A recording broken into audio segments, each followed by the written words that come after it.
Hi guys, Radhe Radhe. कैसे हो आप लोग? आई होप आप लोग ठीक होंगे, स्वस्थ होंगे, मस्त होंगे। तो मैं भी एकदम मस्त हूँ। तो भाई, सर्दी का माहौल है, ज़्यादा ही तेज़ है। आज तो पूरे में वैसे भी कोहरा लगा हुआ है, धूप निकली हुई है पर कोहरा पूरे में लगा हुआ है अभी भी। देखते हैं कितने दिन तक पड़ती है। मेरे को तो नहीं लगता कि अब जाएगी, क्योंकि बहुत तेज़ पड़ने लगी अब तो। अब तो इनर भी नहीं निकल रही है मेरे से, क्योंकि सर्दी इतनी ज़्यादा पड़ रही है ना, इस वजह से नहीं निकलती मैं। परमानेंट इनर पहनी हूँ, नहाया और तुरंत इनर पहन लेती हूँ, क्योंकि ठंड इतनी पड़ रही है ना बहुत ज़्यादा। और धूप भी निकल रही है तो वो भी कोई मतलब की नहीं है, क्योंकि नहीं हवा चल रही ना, हवा से ना ठंड धूप लगी नहीं रही, कोई मतलब नहीं हो रहा धूप का तो वैसे भी। और जैसे खेतों में जो लोग पानी दे रहे बेचारे, उन लोगों का क्या हो रहा होगा। इतनी ठंड में दिन में भी देते हुए जो रात में भी फेर रहे पानी। दिन तो फिर भी ठीक है कि दिन में धूप लगती है तो इस वजह से अपन वहाँ खड़े होकर फेर सकते हैं पानी, क्योंकि धूप भी लगती है तो इतनी ज़्यादा सर्दी नहीं लग पाती। पर रात में तो बाप रे, बहुत ज़्यादा ही सर्दी लगती। हमारे यहाँ ऐसा नहीं, हमारे यहाँ ना पानी पाइप से नहीं फेरना पड़ता है। हमारे यहाँ ना बरा बनता है, बड़े बनाते हैं बड़े, वो तो मैं नहीं जानती क्या होते। हाँ, क्या करते हैं ना, जैसे नहर आती है ना उस तरह, जैसे नहर में पानी आता है तो आप नहर को बंद करके जहाँ पानी लेना है वहाँ ले सकते हो।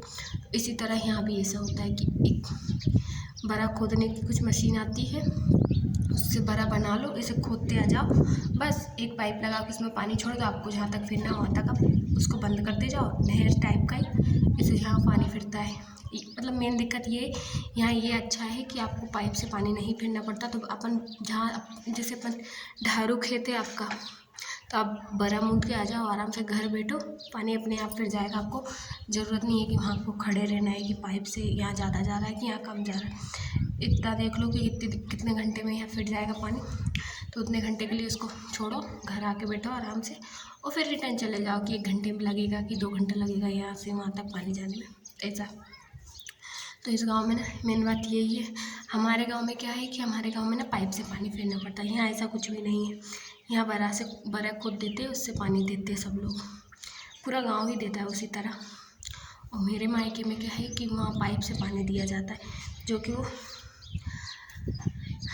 टाइम ज़्यादा लगता है कि रात में आप छोड़े आए तो पानी दूसरे के में चला जाएगा, तो इस वजह से नहीं चला पाते। यहाँ ऐसा है कि अपने ही खेत में जाएगा, ऐसा रहता है। बड़ा मूंदने से पूरा खेत में पानी अपने आप चल जाता है। तो भाई, ठंड का माहौल आ गया है, ऐसे में घूमने की कहीं इच्छा नहीं होती सच में। मेरे को मतलब ऐसा लगता है कहाँ जाओ यार, ऐसा है अच्छा आराम से घर पे रहो, आगी जलाओ, तापते रहो, नहीं तो पलंग पे सोते रहो। 2 काम में से कुछ भी करो, कोई मतलब नहीं कहीं जाने आने से इसी सर्दी में। और इतनी ज़्यादा शादियाँ आने वाली है ना, बहुत ज़्यादा। इतनी सर्दी में कौन जाने वाला है ऐसी सर्दी में।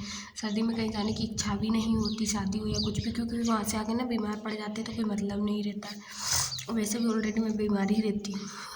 सर्दी तो मेरी परमानेंट हो ही गई कि वो जाने का नाम ही नहीं लेती, 2-4 दिन में वापस रिटर्न आ ही जाती है। तो मेरे को तो नहीं लगता कि मैं कहीं शादी में जाऊँगी ऐसे माहौल देख के।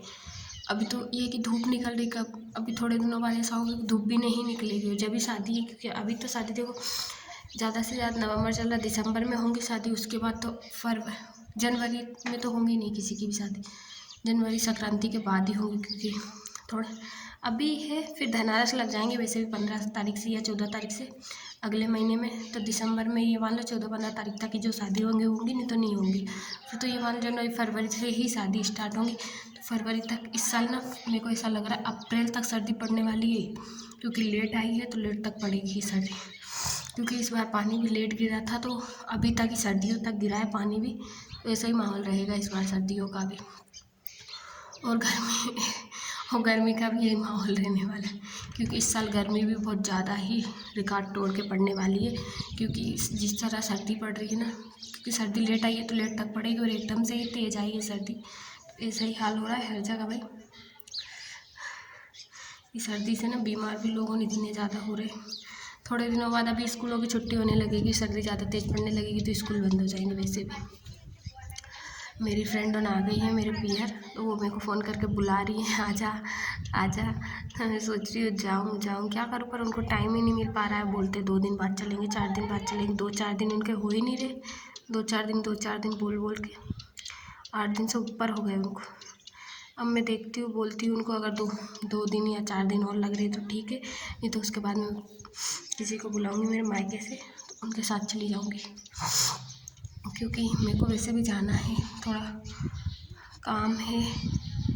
मम्मी को देखा नहीं है, 2-2 ढाई महीने से नहीं देखा मम्मी को, तो इस वजह से उनकी तबीयत भी ख़राब है, तो उनकी थोड़ा देख भी आएंगे। और थोड़ा मैंने आपको अगले ब्लॉग में जैसे कि बताया कि मेरे लड़कियां देखने जाना है, तो वो लड़कियां भी देख के आनी है कैसी क्या है, क्योंकि ना अकेले ना लाइफ नहीं कटती है, बहुत प्रॉब्लम आती है अकेले में।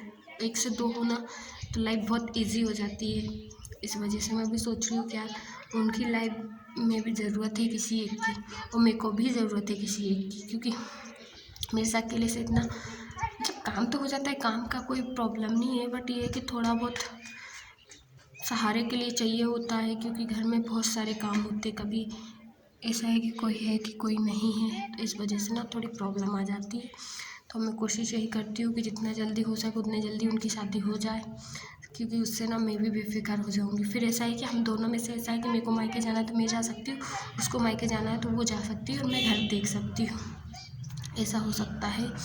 तो अब देखते हैं, कोशिश तो यही है मेरी, जहाँ तक है वहाँ तक यही है कि इस साल हो जाए उनकी, तो ज़्यादा बेटर रहेगा। क्योंकि मेन बात ये है ना, उनको सुंदर लड़की चाहिए, उनको चाहिए बहुत सुंदर लड़की। यार अब हर लड़की सुंदर हो ये तो ज़रूरी नहीं है ना, उनकी चॉइस है बहुत सुंदर, क्योंकि उनकी उनकी वाइफ जो थी ना वो बहुत ही ज़्यादा सुंदर थी, तो आई नो उनको चाहिए उससे भी ज़्यादा सुंदर। तो अब मेरे को ये समझ नहीं आ रहा उससे ज़्यादा सुंदर लड़की अब मैं कहाँ से ढूंढ कर लाऊंगी उनके लिए। और मैंने उनको बोला भी, मैंने बोल रखा है मेरी फैमिली को कि आप लव मैरिज करवा दो, उनको जो लड़की पसंद हो उससे करवा दो। जैसे हमारे में अदर कास्ट में शादी नहीं होती है, बट अब तो नॉर्मली सी बात है, हर समाज में होने लगी है, तो कोई दिक्कत नहीं है, कोई प्रॉब्लम नहीं है। क्योंकि लड़कियां नहीं मिल रही हमारे समाज में, तो अदर कास्ट में हम लोग कर रहे हैं, क्योंकि लड़कियां है ही नहीं हमारे समाज में, इतनी कमी है लड़कियों की, तो अदर कास्ट में कर सकते हैं। तो मैंने बोला अदर कास्ट में करवा दो, उनको जो पसंद हो उससे करवा दो, तो उनको कोई भी लड़की पसंद नहीं है।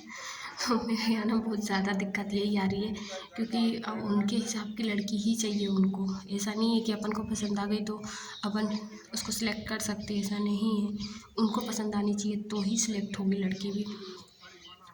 तो अब देखते हैं, मैंने ये बोला कि आप इतने दिनों से फिर कर क्या रहे हो, जब आपको लड़की पसंद ही नहीं आ रही, तो आप देखो ना अपनी चॉइस की, देखो बेटर है ना, आप अपनी चॉइस की लड़की जो चाहिए आपको उसको कर लो, कोई प्रॉब्लम नहीं है हमको तो यार घर में एक सहारे की ज़रूरत है, कोई भी हो हमारे लिए, हमको क्या है अदर कास्ट की हो या कास्ट की हो, कोई फ़र्क नहीं पड़ने वाला।